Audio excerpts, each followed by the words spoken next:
So guys, for the first method, once you have an Excel document, you want to right click on it, and then click on properties. And then once this comes up, make sure that you're in the general tab. Now once you're on this, if we look in the very bottom, it's going to be saying security. If it says for you unblock, then you want to tick this box and then click on OK.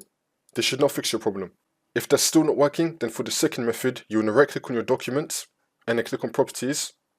And now you want to find your location of it. So this is my location right here. I'm going to highlight it. Then I'm going to do Control C on my keyboard to copy it.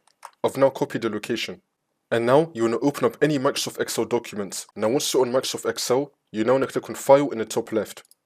Now you want to click on Options in the bottom left. Now once you're on this, you want to click on Trust Center. Now you want to click on Trust Center Settings. And then once you're on this, on the left hand side, you want to click on Trusted Locations. And now you want to click on Add New Location.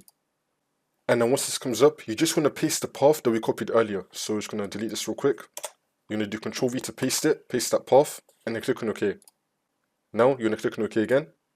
You can now restart Excel, you want to close it, open it back up again, and then this should now fix your problem.